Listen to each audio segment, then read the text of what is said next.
سلام دوستان، اومدیم با یک ویدیو آموزشی دیگه تعمیر گیربکس پراید. بعد دنده 1 و 2 3 و 4 میایم دنده 2 رو جا میزنیم. از دنده 1 کوچیک‌تره. این خطا باید پایین باشه واسه فرار روغن به این صورت. بعد میایم دنده برنجی رو جا میزنیم. نگاه، دنده 1 خالی تر از 2 پره.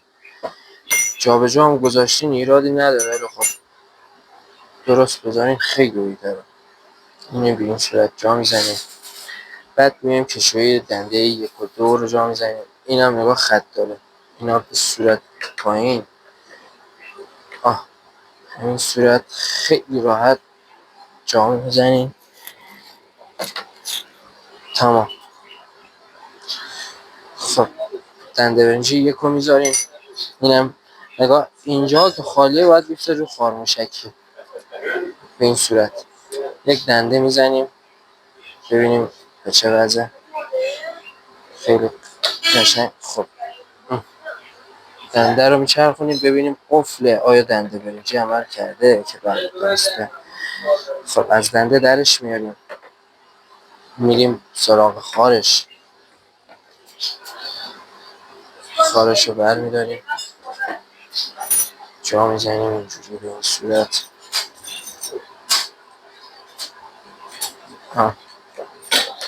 خیلی راحت.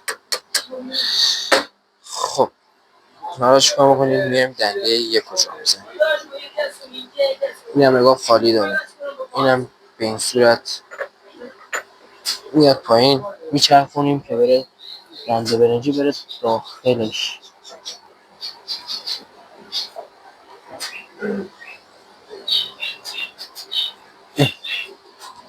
دنده میزنیم ببینیم آیا درسته یا نه. نگاه اینم قلف کرد دوستان، یعنی درست جا خورده. خب میایم چیکار میکنیم بعدش؟ به این صورت میایم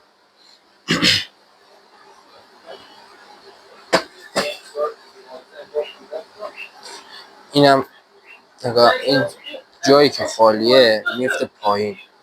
مثل اینا خط نداره کجاش، ولی این سمت انداخته، ولی اینجا نگاه خط گذاشتم بزاش، ولی اینجاش خالیه. معلومه اصلا داخلش خالیه، اینجا پره. اینو اینجوری به این صورت جا میزنیم. بعد میایم پرپرنگ رو میذاریم.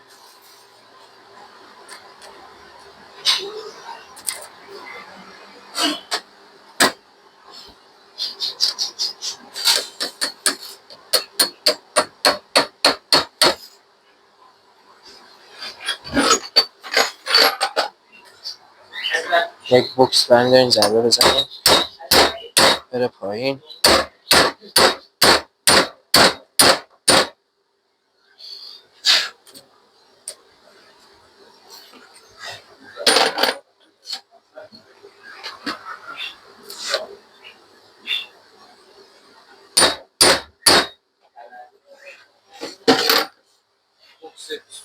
نه 22 پایه بلند باشه خیلی بهتره، ولی خب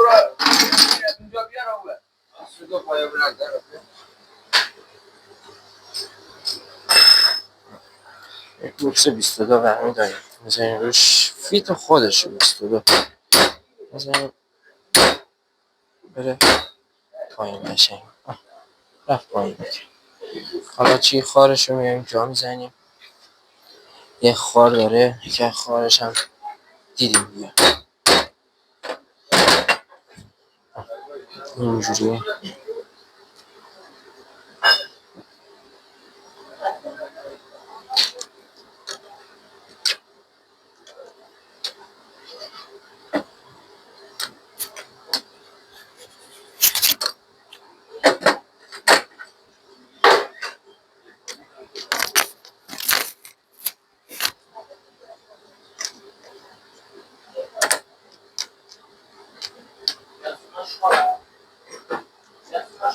خب این از دنده 1 و 2 یک بازدید میکنیم. دنده ها رو جا میزنیم 0 تا 100 ببینیم آیا همشون به خوبی عمل میکنن.